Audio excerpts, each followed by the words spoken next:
नाज़रीन, अब तक डॉक्टर दानिश के साथ हाजिर हैं।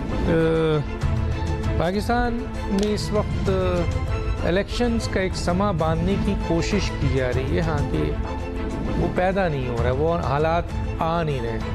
ठीक है, सियासी जमातें मीटिंग्स कर रही हैं, इलेक्शन कमीशन कुछ दिनों में, मेरा ख्याल है 1-2 दिन में फाइनल वो नॉमिनेशंस फॉर्म के लिए सियासी जमातें अपनी तैयारी कर रही होंगी। लेकिन जो पजीराई आवाम की तरफ से इलेक्शंस को है वो नज़र नहीं आ रहा है एक तो। और ये जो कैंडिडेट हैं, उम्मीदवार हैं या सियासी लीडर हैं या तंजीमी लीडर हैं, वो इलाक़ों में उस तरह नज़र नहीं आ रहे हैं। कायद भी उस तरह नज़र नहीं आ रहे।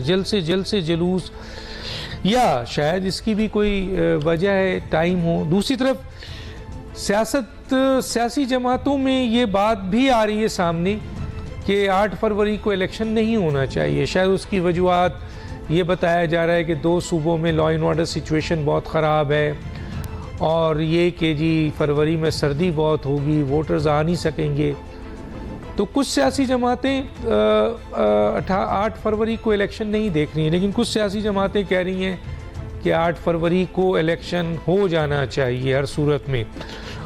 और कुछ एक आध सियासी जमात ये कह रही है कि जी हमें तो सियासी अमल से टोटली बाहर रखा हुआ है, हालांकि हम पाकिस्तान की एक बड़ी सियासी जमात है।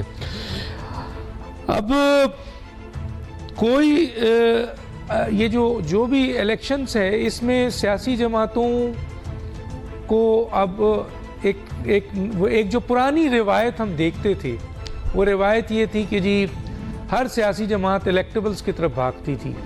शायद हम ये सोच रहे थे कि इस दफ़ा 2024 में सियासी जमातें इलेक्टेबल्स के बजाय अपनी सियासी जो वर्कर हैं, लॉयल हैं, जिन्होंने कुर्बानियाँ दी हुई हैं, उनको रखेंगे, ना कि इलेक्टेबल्स की तरफ जाएंगे।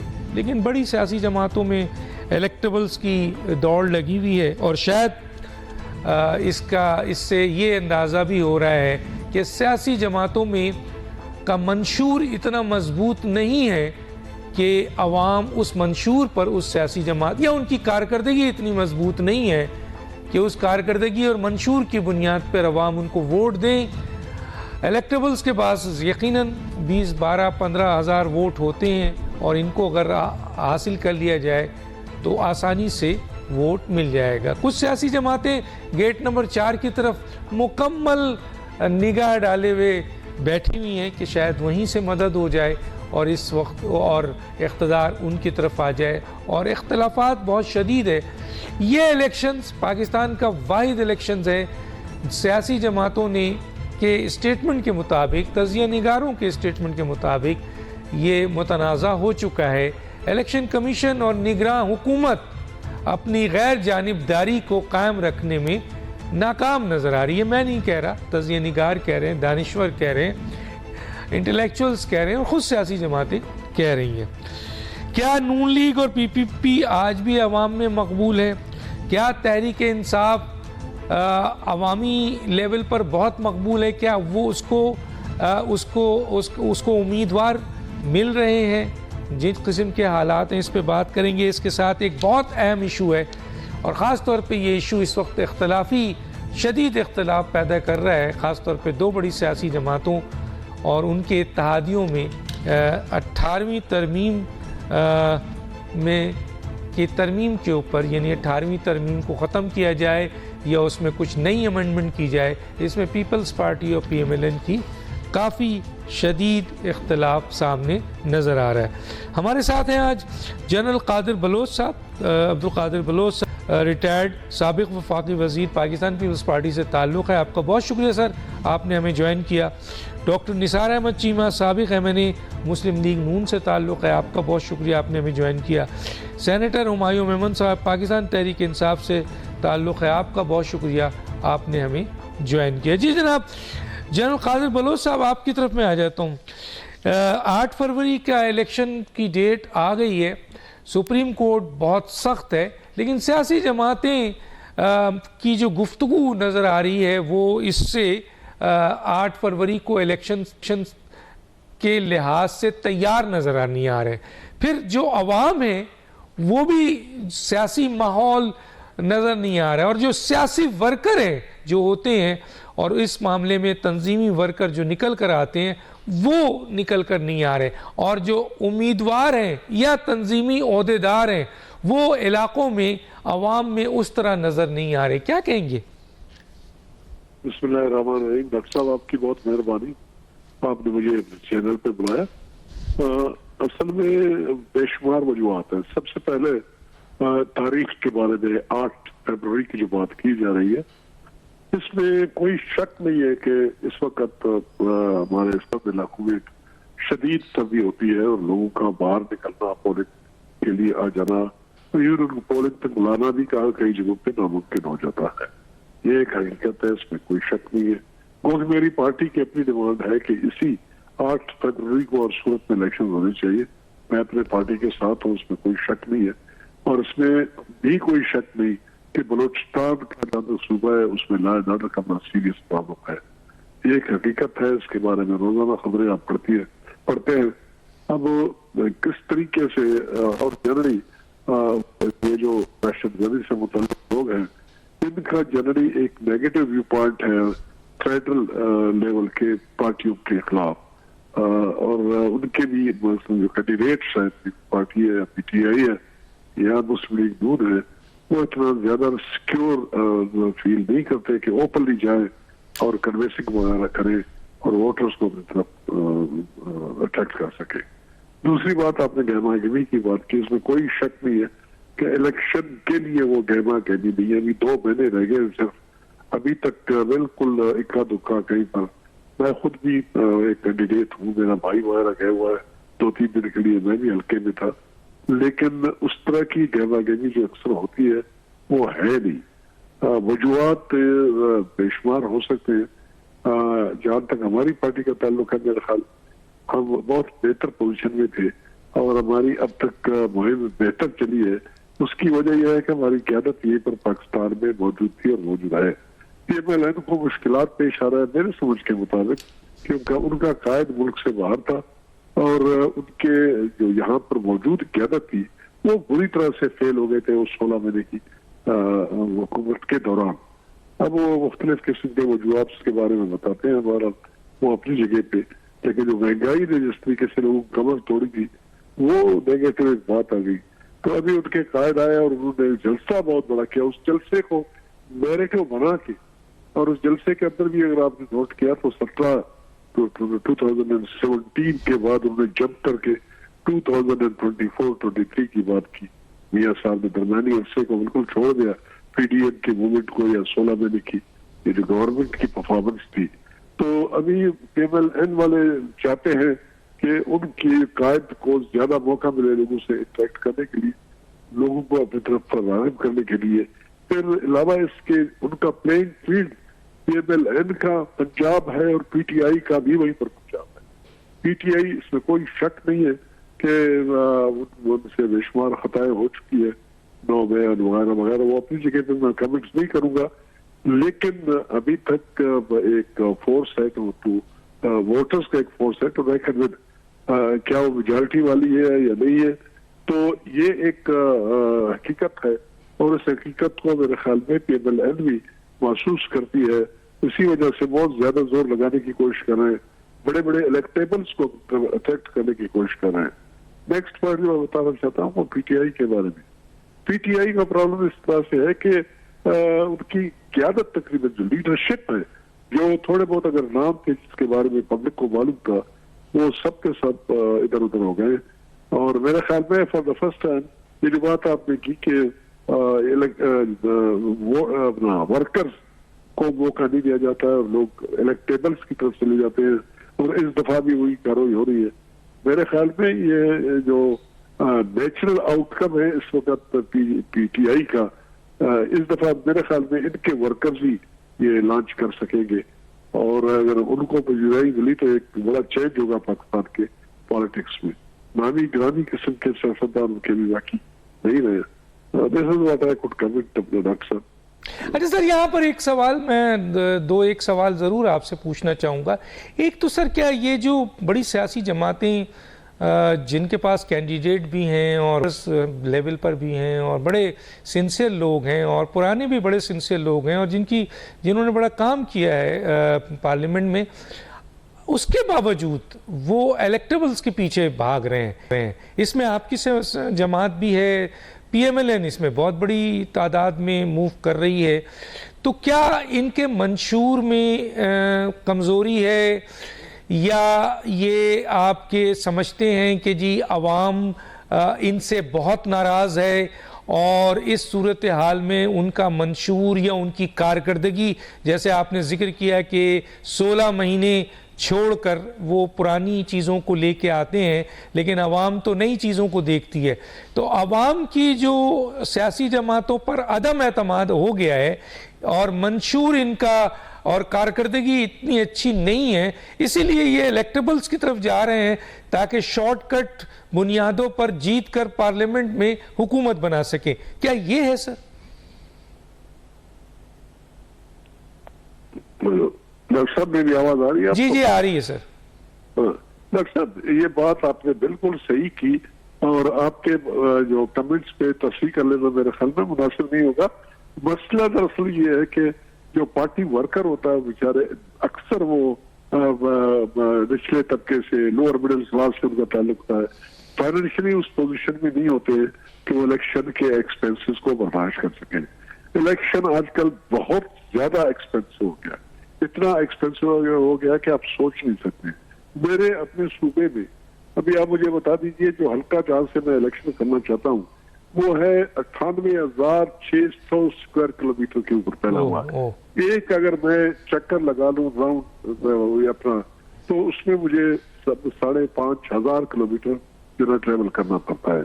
सिक्योरिटी सिचुएशन ऐसी है कि वहां पर मुझे कम से कम 4 से 5 गाड़ी लोडेड अपने गार्ड्स वार्ड्स के साथ में जाने होते हैं, उनके खर्चे, उनके नखरे वगैरह ये कि बर्दाश्त कर लेना। और फिर आप मुझे बता दीजिए कि किस तरीके से इलेक्शन एक गरीब आदमी, लोअर मिडिल क्लास से उनका ताल्लुक है, वो अफोर्ड कर सकेंगे। और इसी तरह से हमारे सूबे में कौमी असेंबली के इलेक्शन के लिए जिससे बात करो वो 20-30 करोड़ से नीचे की बात नहीं करता है। और 20-30 करोड़ मैं अभी नहीं कर सकूंगा, मैं आपको बता रहा हूँ। लेकिन अगर मेरे अपने हल्के में मुझे अगर जाना पड़े इस तरीके से जो जाना चाहिए, इस टाइम पीरियड में मुमकिन नहीं है, तो उसमें एवं ये जो नॉर्मल खर्चे हैं, गाड़ियों के फ्यूल वगैरह और इनके किराए और इन गार्ड्स की तनख्वाह, ये 40 लाख का उन्होंने लिमिट रखा हुआ है election commission of Pakistan national assembly के लिए। अभी मैं क्या मजाक है, मैं इलेक्शन करूंगा वापस आके, अगर मैं इलेक्ट हो गया अल्लाह ने मेहरबानी, तो मैं कितना बड़ा झूठ बोलूंगा कि 40 लाख, वो मुझे कहते हैं कि 40 लाख आप खर्च करेंगे और उसके बाद फिर जो ना आप अगर उससे ऊपर हो गए तो आप डिस्क्वालीफाई हो जाएंगे। मैं तो वहां पर खड़े होकर ये कहूँ कि भाई मैं मुजरिम हूँ, मैंने से ठीक होता ज्यादा। तो ये जो हकीकतें हैं तो ये, और फिर इसलिए ये जो बड़े खर्चे हैं और फिर इनकी लिंक्स हैं राइट लेफ्ट इलेक्टेबल्स की, उन लिंक्स की मैं डायरेक्शन की तरफ नहीं जाना चाहता हूँ। वहां से भी आजकल इलेक्शन में एक नई बात आ गई है कि जी कौन सी पार्टी लाया जा रहा है, क्या हो रहा है और किस तरह हो रहा है। मैं हैरान हूं कि लाया जा रहा है, कौन ला रहा है तो समझ में नहीं आती। इलेक्शन कमीशन इनकारी है, केयरटेकर गवर्नमेंट इनकारी है, यही वो लोग हैं जिनको कानूनी तौर पर या गैर कानूनी तौर पर कर सकते थे। लेकिन सर ये मैं आगे चल के पूछूंगा आपसे एक दो अहम चीजें। मैं जरा चाहता हूं डॉक्टर निसार अहमद चीमा साहब के पास और फिर हुमायूं साहब की तरफ जाऊंगा। जी निसार अहमद चीमा साहब, आप कैसे देखते हैं इस पूरे जो डिस्कशन हुई है हमारी?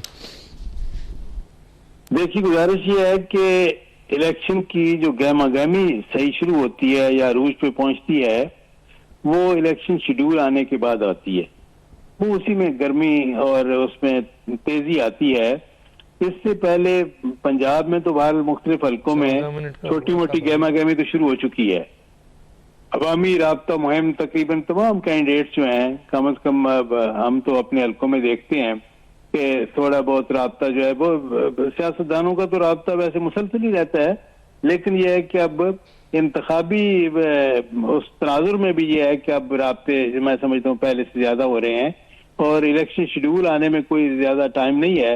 और शेड्यूल आते ही है कि वो आप देखेंगे कि बिल्कुल इंतखाबी सरगर्मियां जो है बिल्कुल अपने अरूज पे पहुंचेंगी। जी आप समझते हैं अवामी जो इस वक्त पजीराई है वो है, सियासतदानों पे उनका एतमाद नज़र आ रहा है कि अवाम का रिस्पॉन्स भी है इलेक्शंस के लिए? देखिए, जो अवाम के एतमाद की आप बात कर रहे हैं, बदकिस्मती की बात है कि हमारे मुल्क में मुख्तलिफ जो निज़ाम है, खा वो अदालती निज़ाम हो, खा वो ये गवर्नेंस का कोई भी सिस्टम हो, हमारे ब्यूरोक्रेट्स हों, किसी भी इंतजामी सिस्टम हो हमारा, किसी के ऊपर भी, पुलिस का निज़ाम है, इंतजामी अफसरान हैं, किसी के ऊपर अवाम का उस तरह एतमाद नहीं है जैसे होना चाहिए।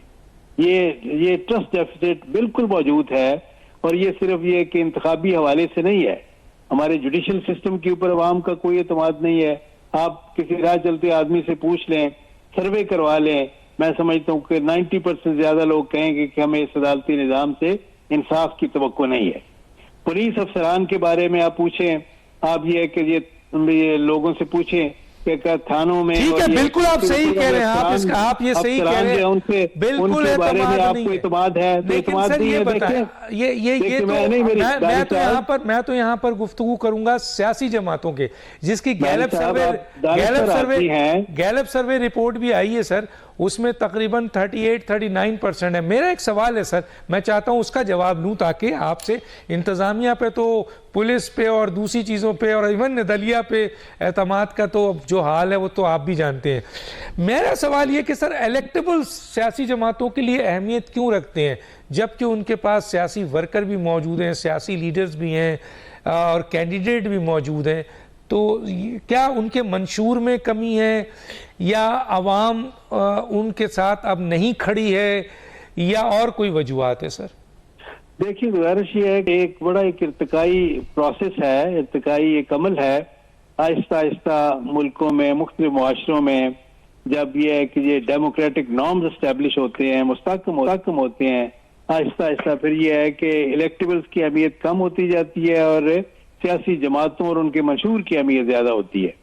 हमारे यहाँ देखें, अभी तक ये है कि हम उस स्टेज पे नहीं पहुंचे, उस पॉलिटिकल मैच्योरिटी पे नहीं पहुंचे, और यही वजह है कि जहाँ पे इलेक्टेबल्स की अपनी अहमियत है, बिल्कुल उसमें जैसे कोई इनकार नहीं कर सकता, तकरीबन हर हल्के में कहीं कम कहीं ज्यादा, लेकिन ये कि इलेक्टेबल्स की अपनी अहमियत बिल्कुल है। 76 साल हो गए सर, चार दफा हुकूमत में आ चुके हैं सर, 76 साल नहीं, इसके बावजूद देखिए, आप उनकी अहमियत से इनकार नहीं कर सकते। लोगों का अपनी खिदमात होती हैं, अपने ये कि उनके खानदानों का एहतराम होता है, उनका जाती वोट बैंक होता है, उससे आप इनकार नहीं कर सकते। और ये कोई बुरी बात नहीं है अगर ये है कि तो कुछ लोग ऐसे हैं हर हल्के में जिनका अपना एक उनकी इज्जत वकार रिगार्ड है, लोगों के दिलों में एहतराम है, उनका जाती वोट बैंक है, तो ये कोई ऐसी नेगेटिव बात नहीं है। असल जो बात है वो ये है कि पार्टियों को ये है कि ये टिकट देते वक्त जिनकी तरफ आप देखें, जिसकी तरफ ना मीडिया की तवज्जो है, ना किसी पॉलिटिकल पार्टी की लीडरशिप की तवज्जो है, वो ये है कि देखिए, सिस्टम हमारा जो पॉलिटिकल सिस्टम उस वक्त तक ठीक नहीं होगा जब तक कि ये जो प्योरिफिकेशन ऑफ पॉलिटिक्स जो है उसकी तरफ तवज्जो नहीं दी जाएगी। और उसके लिए जरूरी है कि तमाम सियासी जमातें, उनकी क़यादत जो है ये फैसला करे कि हमने बाकिरदार लोगों को ये टिकट देने हैं। बड़े बड़े जो लोग हैं, जागीरदार लोग हैं, बड़े बड़े सरमायादार हैं, कारखानेदार हैं, कोई सियासी लीडर जो है उसकी क़यादत जो है कि किसी सियासी जमात की क़यादत जो है उसको इससे गरज नहीं है कि ये कैंडिडेट जिन्होंने अप्लाई किया है इनके ज़राए आमदनी जायज़ है या नाजायज़ हैं, हलाल हैं या हराम है। देखें, बात यह है कि ये there is no exception to it. सारी सियासी जमातें जो हैं उनका बदकिस्मती से ये है कि उनको इस बात से गरज नहीं है कि उनके टिकट के लिए अप्लाई करने वाले कैंडिडेट जो हैं उन्होंने जो असासे बनाए हैं वो जायज़ ज़राए से बनाए या नाजायज़ ज़राए से बनाए हैं। बात यह है कि जब तक इसकी तरफ तवज्जो नहीं दी जाएगी, जब तक यह है कि सियासी अमल की ये सियासी मैदान में इस तरह प्योरिफिकेशन का तस्वर सामने नहीं आएगा, जब तक मैं ये गुजारिश करूंगा कि हर शोबे में, सियासत में भी ये है कि जब तक किरदार को सबसे ज्यादा अहमियत नहीं दी जाएगी, सिस्टम ठीक नहीं होगा। बहुत शुक्रिया सर, बड़ी अच्छी बात की आपने। एक छोटा सा ब्रेक, सेनेटर साहब की तरफ आऊंगा और फिर सेनेटर साहब से मालूम करते हैं इन दोनों की गुफ्तगू के साथ साथ खास तौर पे पीटीआई के हवाले से कि उनको क्या लिविंग प्लेइंग फील्ड मिल रही है, कैंडिडेट उनके, क्योंकि एक तासुर ये भी आ रहा है कि इंतज़ामिया और निगरां हुकूमत उनके कैंडिडेट के ऊपर बड़ा प्रेशर डाल रही है। तो कैसे एक बड़ी सियासी जमात की को इस तरीके से अलग करके इलेक्शन फेयर हो सकता है? एक छोटा सा ब्रेक फिर आते हैं।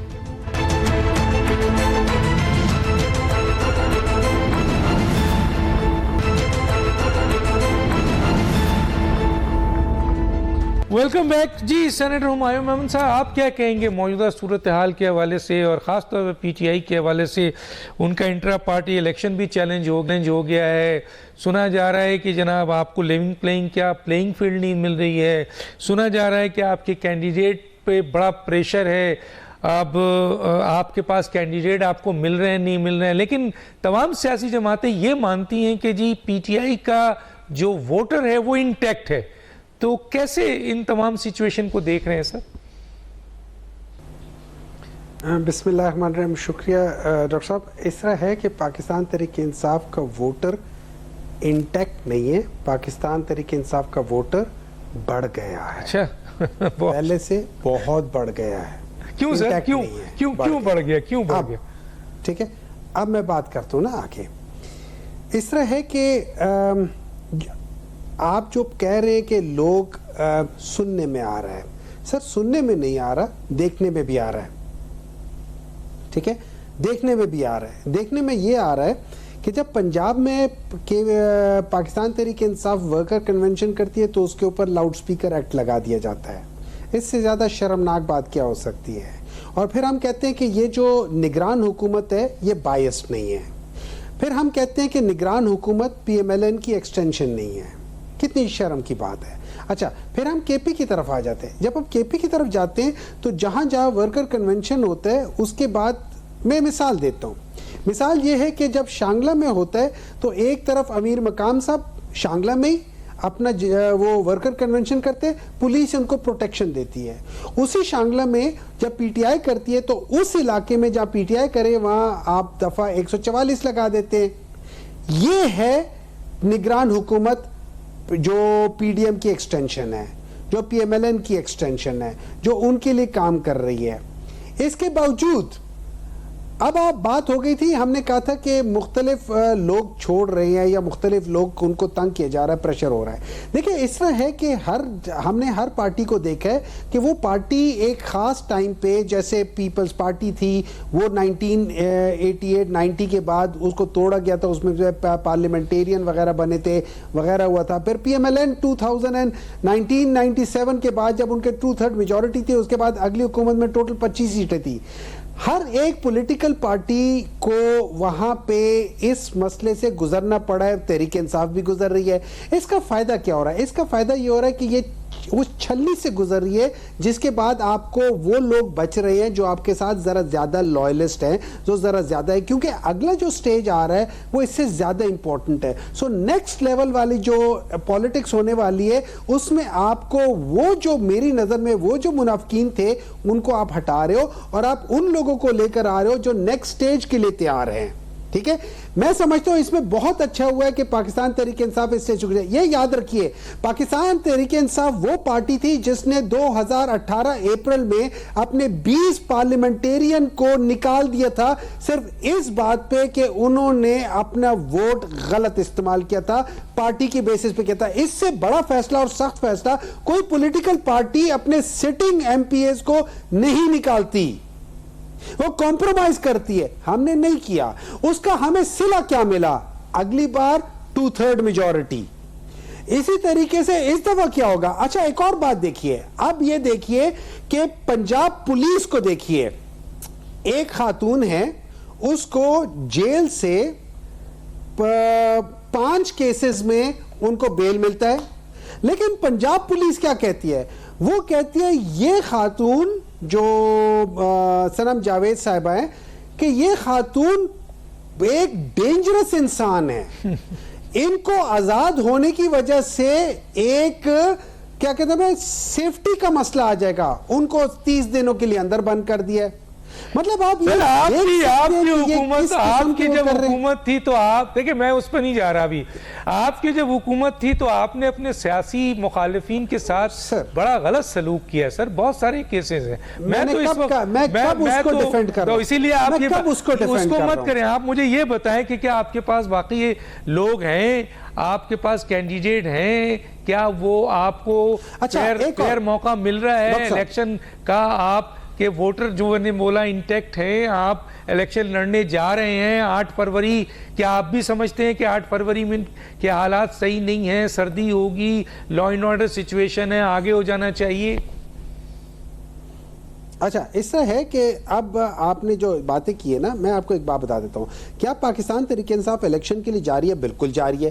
क्या हमारे पास कैंडिडेट होंगे? हमारे पास हर सीट, चाहे वो नेशनल है चाहे प्रोविंशियल है, हर सीट के ऊपर 1 या 2 या 3 कैंडिडेट होंगे। एक बात। नंबर 2, क्या हमें फील्ड, लेवल प्लेइंग फील्ड की जो बात है, क्या हमें फील्ड मिल रहा है? हमें ये फील्ड देना नहीं चाह रहे। ये इसलिए नहीं देना चाह रहे कि इनको पता है कि अगर इनको फील्ड दे दिया, लेवल ये खुद हम सबको कर देंगे, तो उस बेसिस पे इन्होंने तो हमें फील्ड देना नहीं है। अब हमने फील्ड अपना खुद बनाना है और वो भी हम बना लेंगे। लेकिन जो सवाल आता है कि क्या 8 फरवरी को इलेक्शन होंगे या नहीं होंगे, मैं समझता हूं ये इतना इंपॉर्टेंट सवाल है और इसके ऊपर सबसे बड़ी क्रेडिबिलिटी सुप्रीम कोर्ट की एट स्टेक है, क्योंकि सुप्रीम कोर्ट ने यह कहा है कि 8 फरवरी को तो इलेक्शन होंगे ही होंगे। और जस्टिस अतहर मिनल्ला साहब ने तो एक इजाफी नोट में यह भी लिखा हुआ है कि 7 नवंबर के बाद हर एक दिन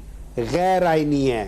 तो इस वक्त सर जी, आप और मैं एक गैर आईनी पाकिस्तान में बैठे हुए काम कर रहे हैं, बातें कर रहे हैं। इसमें इस वक्त कोई आइन नहीं है।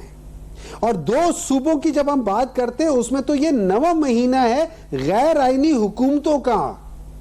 आप बात क्या कर रहे हैं? अब तीसरी बात आ जाती है कि पाकिस्तान तहरीक इंसाफ जो है इलेक्शन में कैसे जाएगी, लोग हमें चैलेंज करें, या मुझे समझ ये नहीं आ रहा कि हम लोग अकबर शेर बाबर को इंपॉर्टेंस क्यों दे रहे हैं।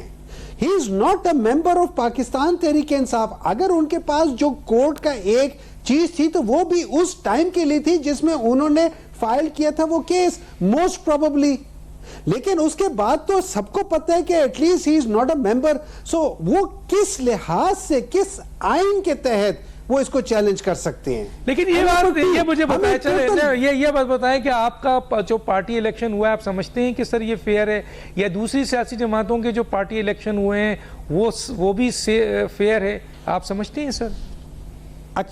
अच्छा डॉक्टर साहब, इस तरह है कि देखिए, जब हम किसी चीज़ को फेयर और अनफेयर की बात करते हैं ना, तो हमें थोड़ा सा पस मंजर में जाना चाहिए। ठीक है, पाकिस्तान मुस्लिम लीग नून, पाकिस्तान पीपल्स पार्टी, इन लोगों के आप पिछले जितने इलेक्शंस देख लें, इन लोगों के सारे अनअपोज्ड इलेक्शंस होते हैं। आप पाकिस्तान तहरीक इंसाफ के पुराने इलेक्शन देख लें, 2013 के जो इलेक्शन हुआ था उसमें मैं भी एक कैंडिडेट था इंटरनेशनल चैप्टर्स के लिए। हमारे 2 पैनल बने थे, 2 पैनल के दरमियान में बहुत जबरदस्त एक बंदे के पास हम गए थे, कोई 2,500-4 हजार बंदा था जिनके पास हमने उनको वोट के लिए बुलाया था और फिजिकली वोट हुए थे और हमारा पैनल जीतना था, मां सिवाय एक पोजीशन के, वो सेक्रेटरी जनरल के। तो ये जो है, ये इसके ऊपर जहांगीर तरीन जैसे। ये वाला अब इसके ऊपर देखिए, इसका बता, अब मैं बता देता हूं। इसमें जो इसमें जो हमारे जून में इलेक्शन हुआ था वो उसी तरीके से 2 पैनल्स का हुआ था, सारा हुआ था। लेकिन वहां इलेक्शन कमीशन ने समहाउ खाली पाकिस्तान तहरीक इंसाफ के इलेक्शन को मुतनाज़ा कर दिया।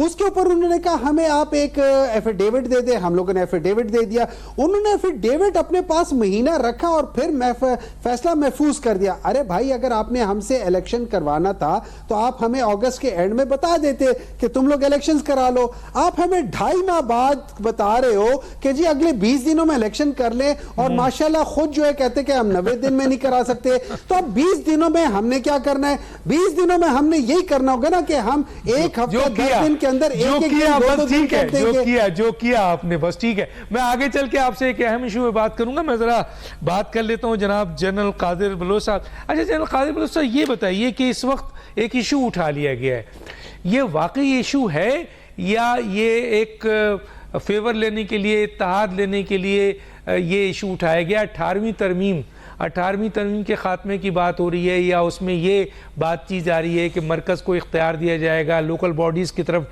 डायरेक्ट किया जाएगा, सूबों को से लिया जाएगा। तो PMLN और पीपल्स पार्टी में इस वक्त शदीद इख्तलाफ है, इस पर क्या कहेंगे सर? डॉक्टर साहब, इसमें इख्तलाफात हैं और होने चाहिए। बुनियादी तौर पर 18वीं तरमीम के जरिए से सूबों को वो इख्तियारात दिए गए जिनके बारे में शिकायतें हो रही थी over a period of 65-70 years वो हो रहे थे, और इसकी वजह से अलहदगी पसंद तरीके भी शुरू हो चुकी थी और वो ताकतवर होते जा रहे थे, और पंजाब को ब्लेम दिया जा रहा था, मरकज को ब्लेम दिया जा रहा था कि क्योंकि मरकज में उनकी ज्यादा नुमाइंदगी है इसलिए फंड वगैरह उधर जाते हैं।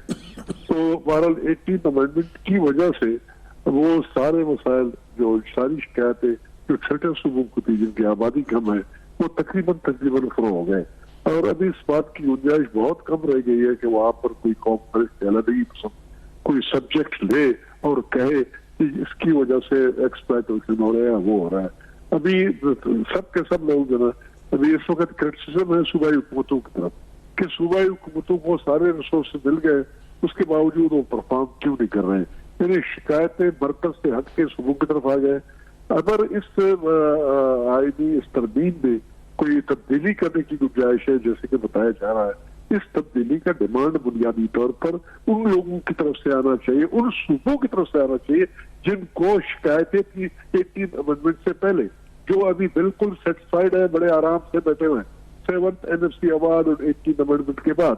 अगर पीपल्स मुस्लिम लीग नून समझती है कि कोई रिक्वायरमेंट है और इस अमेंडमेंट में फर्दर अमेंडमेंट करने के लिए, फिर दे शुड टेक, उनको अपने सूबाई क़यादत को उनको कंसल्ट करना चाहिए, उनको ऑन बोर्ड लेना चाहिए।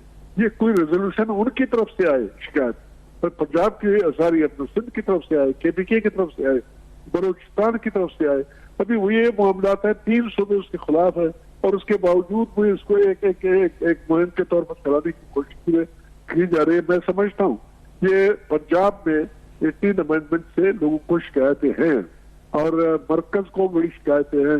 बेशुमार जगहों पर जो इस्लामाबाद का बाबू था उसकी मुकाबले कंट्रोल थी और फंड्स को दान करने के लिए, तो इसके बारे में थोड़ी थोड़ी बातें हो रही थी। और ये तहरीक इंसाफ ने सबसे पहले जिस वक्त तो हुकूमत में थे तो कई मरतबा इमरान खान साहब ने इसके बारे में बात की, तो मेरे ख्याल में मुस्लिम लीग समझती है कि इसको एक पॉपुलर एक क्या कहते हैं इशू के तौर पर आवाम के सामने ले जाया जाए, तो इस तरीके से वो ज्यादा वोट अट्रैक्ट कर सकेंगे या वो एतबार आ जाएंगे। जहां तक मरकज की उन राइट्स का ताल्लुक है जिसको पीट किया जा रहा है या पंजाब से मुताल्लिक कोई चीज है, तो ये वो चीजें हैं जिस ठीक है। मैं जरा डॉक्टर निसार अहमद चीमा से पूछ लेता हूँ 18वीं तक। डॉक्टर निसार अहमद चीमा साहब, PMLN ने ये उठाया है, तो PMLN को तो इससे नुकसान हो सकता है, खासतौर पर कौम सरपरस्त जमातें या छोटे सूबों की जो जमातें हैं, मासवाए सिर्फ MQM को छोड़कर, वो ज्यादातर तो 18वीं तरमीम में किसी किस्म की तब्दीली के लिए तैयार नहीं है। इससे नुकसान तो अगर जी दारिश साहब अगर आप इजाजत दें जी तो मैं इसकी तरफ आने से पहले 2 इश्यूज पे मुख्तसरन बात करना चाहूंगा। जल्दी से सेनेटर हुमायूं साहब ने एक छेड़ा है और उन्होंने कहा जी कि हमारी पार्टी एक छाननी में से गुजर रही है। देखें, जो कैदोबंद की छाननी से इस्लाह नहीं होती, इस्लाह के लिए बहुत जरूरी होता है कि खुद इत्साबी के अमल से इंसान गुजरे और पार्टियां गुजरे। क्या मैं इनसे पूछता हूँ कि क्या खुद इत्साबी का अमल जो है उस पर उसका कोई तस्वर है आपकी पार्टी में या लीडरशिप में? सर किसी पार्टी में नहीं है, सर किसी पार्टी में नहीं है सर। डॉक्टर आपकी पार्टी आपकी क़यादत ने क्या सीखा है कि उस तंग नजरी से निजात कैसे हासिल करनी है जिसके बना पर आप एक कदम आगे बढ़ के ना लीडर ऑफ द अपोजिशन से हाथ मिलाने के लिए तैयार थे, न किसी अपोजिशन के लीडर से बात करने के लिए तैयार थे? क्या आपने उस तंग नजरी से निजात हासिल की? अच्छा, 18वीं तरमीम पे आ जाए सर। जाकर भी नहीं, चलिए, तो नई जमात है PMLN में और पीपल्स पार्टी में इस किस्म की बहुत खराबियां हैं सर। माजरत सुन ले जी सर। क्या बाहर जाकर भी आपके आसाब पे सवाल रहता था कि मैंने जाकर वापस जाकर नवाज शरीफ का AC कैसे उतरवाना है? बात यह कि आप इस नतीजे पे पहुंचे हैं कि एस्टेब्लिशमेंट की बैसाखियों के सहारे जिस तरह आप 2018 के इलेक्शन में आए उस तरह नहीं आना चाहिए। बहुत सही बात है। बाकी इस नतीजे पे पहुंचे हैं दूसरा इशू आपने एक उठाया है सर, एक सवाल का जवाब यहाँ दे दीजिए सर कि आप यहाँ ऐलान कर दें कि जो कि आप पर संगीन इल्जाम है कि पीएमएलएन और मियां नवाज शरीफ साहब इस्टेब्लिशमेंट की बेसाखियों से अगले चौथी दफा वजीर आजम नहीं बनेंगे। ये दोनों पार्टियां इल्जाम लगाती हैं सर। हम देखें, हम अल्लाह के फजल करम से अवाम की ताईद और हमायत के साथ इंशाल्लाह आएंगे, अवाम की ताईद के साथ। ठीक है, 18वीं तरमीम सर, जल्दी से 18वीं तरमीम की सूरत ये है डॉक्टर दानिश साहब कि देखें, बात ये है कि अल्लाह और अल्लाह के रसूल के अकवाल के अलावा, यानी ये कि कुरान और हदीस के अलावा कोई चीज जो है कोई उसको परफेक्ट नहीं कहा जा सकता। There is always room for improvement. कोई तरमीम हो, 18वीं तरमीम हो, कोई और तरमीम हो, कोई शख्स ये नहीं कह सकता कि ये किस तरह परफेक्ट है, किस पे कोई इंप्रूवमेंट की गुंजाइश नहीं है। इंप्रूवमेंट की गुंजाइश तो रहती है। क्या लाना चाहते हैं सर आप? इंप्रूवमेंट क्या लाना चाहते हैं सर? और इम्प्रूवमेंट क्या लाना चाहते हैं? 18वीं तरमीम के बाद देखें ये हो गया कि जी मरकज से सूबों में जो इख्तियारात हुए, लेकिन वो इख्तियारात जो है हम समझते हैं कि सूबों से आगे ग्रास रूट लेवल पे भी मुंतकिल होने चाहिए। मैं समझता हूँ कि ये सही है। किसको होना चाहिए सर? किसको होना चाहिए सर? डॉक्टर साहब आर्गू करूंगा थोड़ा सा, किसको होना चाहिए नीचे सर? बल्दियाती निजाम को?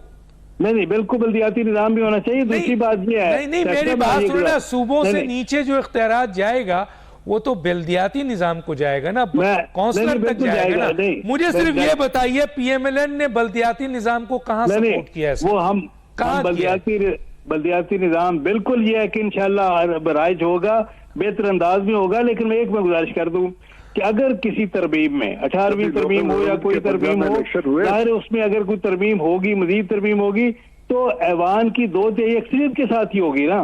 जाहिर है कि किसी के कहने पे तो नहीं हो सकती। तो इसके लिए सर आपको पीपल्स पार्टी और पीटीआई की सपोर्ट की जरूरत होगी सर, सिर्फ अवाम के मुंतखब नुमाइंदों के 2/3 अगर ये है कि उनकी अक्सरियत ये चाहती है किसी तरमीम में भी कोई पॉपुलर नारा तो हुआ ना, पॉपुलर नारा तो हुआ ना सर, अट्रैक्शन तो हुआ ना।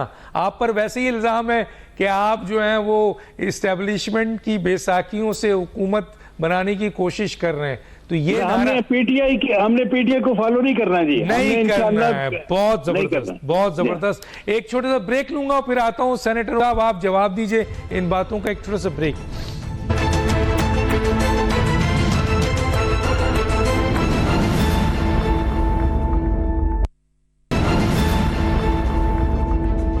वेलकम बैक जी। सेनेटर साहब क्या कहते हैं? जनाब डॉक्टर निसार अहमद चीमा साहब कहते हैं कि माजी की गलतियों से आपने सीखा या नहीं सीखा, सीखना चाहिए, और ये कि अब आप जो है बेसाखियों का इस्टेब्लिशमेंट के ज़रिए नहीं आएंगे, आप इलेक्शन फेयर लड़ेंगे, क्योंकि उन्होंने तो कहा है कि हम आवाम के वोटों से आएंगे। क्या कहेंगे सर?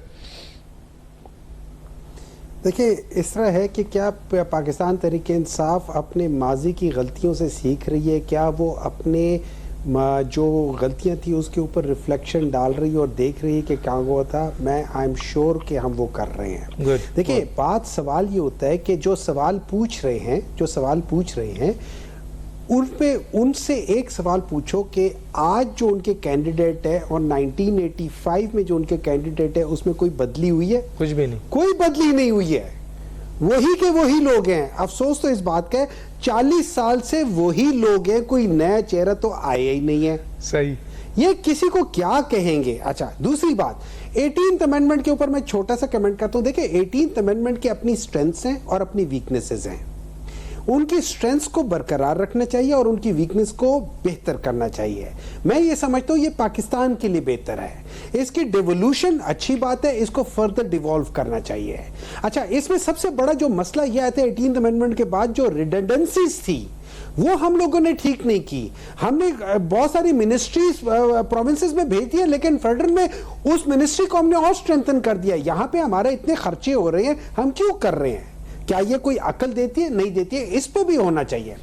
अब बात आ जाती है आखिरी बात जो उन्होंने की थी, जो उन्होंने कहा था कि क्या था जो इतना, हाँ, कि इन्होंने कहा था बैसाखियों की बात की थी। देखिए, मैं इनसे अग्री करता हूं कि ये बैसाखियों पे नहीं आएंगे। ये एक्चुअली एस्टैब्लिशमेंट की एम्बुलेंस में उसमें आएंगे।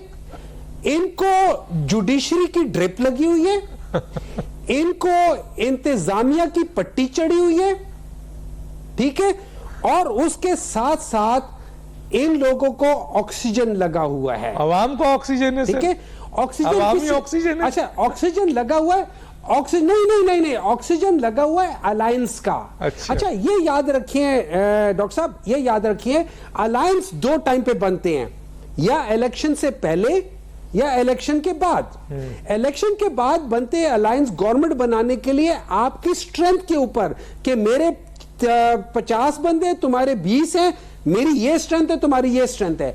इलेक्शन से पहले जो अलायंस बनते हैं वो खौफ की वजह से बनते हैं, वो कमजोरी की वजह से बनते हैं, वो उसकी वजह से बनते हैं। तो ये जो अलायंस बना रहे, इनको पता है कि इन लोगों ने बड़ा पिटना है, इनको बल्ले ने जो पीटना है, ये उस खौफ की वजह से कभी कह रहे हैं इलेक्शंस नहीं होने चाहिए, पंजाब में सूरत हाल, केपी में सूरत हाल, बलूचिस्तान में सूरत हाल ठीक नहीं, कभी कहते हैं सर्दी बहुत है, कभी कहते हैं ये बहुत है। मेरे भाई, आपने इलेक्शन लड़ना है ना। 2013 में क्या हालात थे, आज उससे बेहतर है अल्हम्दुलिल्लाह। 2008 में क्या हालात थे, आज उससे बहुत बेहतर है अल्हम्दुलिल्लाह। आओ मैदान में आओ, ठीक है, पता चल जाएगा कि आप कितने पानी में, और यह भी पता चल जाएगा कि आपको तैरना कितना आता है, ठीक है। और एक मिनट एंड में इंशाल्लाह ताला अगर इनको वो ऑक्सीजन, बल्कि अगर इन लोगों को वो कहते हैं हाइपर बैरिक ऑक्सीजन सिलेंडर में डाल के इनको ना सेव किया, तो ये लोग जैसे 2002 में 25 रह गए थे ना, मुझे तो डर लगता है ये कहीं उसके भी आधे ना रह जाए। अच्छा सर, मसला ये है कि एक तरफ आप ये कह रहे हैं कि इनको एम्बुलेंस में लाया जा रहा है और ये सपोर्ट है, और दूसरी तरफ जो है वो आप ये कह रहे हैं कि हमें तो इलेक्शन भी लड़ने दिए जा रहा है। तो सवाल ये है कि कैसे आप इनका रास्ता रोक सकेंगे सर? उनको अगर पजीराई मिल जाएगी, फ़र्ज़ कीजिए इस्टेब्लिशमेंट की सपोर्ट मिल जाएगी जिसका आप इशारा दे रहे हैं, और अदलिया की, और दूसरा आप जो है वो आपको इलेक्शन ही नहीं लड़ने दिया जा रहा है बकौल आपके, तो फिर तो इन्होंने ही हुकूमत करनी है ना सर। आप कहाँ खड़े होंगे? बल्ला फिर क्या कर सकेगा? बस आपके पास 1 मिनट है। देखिए इस तरह है, देखिए मैं ये समझता हूँ आज का जो दौर है ना, आज का वो पुराना दौर नहीं है। आज का दौर जो है ना इस चीज का है, इसमें इंफॉर्मेशन मिल जाती है। अगर ये हमारे बल्ले का निशान हटा देंगे, एक दिन में पता चल जाएगा कौन सा निशान हमारे पास है, और अगर निशान भी हटा लेंगे 1 मिनट में पता चल जाएगा कि हमारा कैंडिडेट कौन है उस इलाके का। ये उसको हरा के दिखाएंगे उसको। इंशाअल्लाह व ताला पाकिस्तान तहरीके इंसाफ या पाकिस्तान तहरीके इंसाफ की तरीके से जीतेगी, और या फिर आजाद जीतकर आजाद लोग आजाद हुकूमत बनाएगी। ये तो बड़ी बात कर दी आपने। फिर एक तो ऐसा भी होना चाहिए, एक ऐसी कॉन्स्टिट्यूंसी हो जहां आसिफ जरदारी, इमरान खान और मियां नवाज शरीफ तीनों कैंडिडेट हो। क्या ख्याल है सर, बेहतर नहीं है? डन।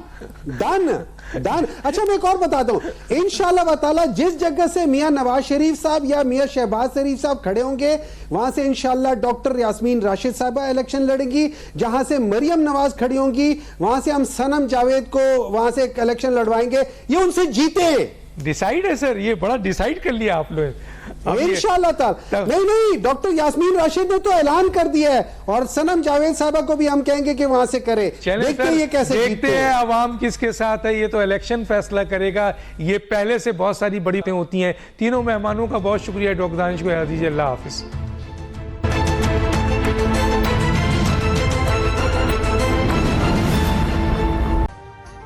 अभी सब्सक्राइब करें ताकि कोई खबर रह न जाए।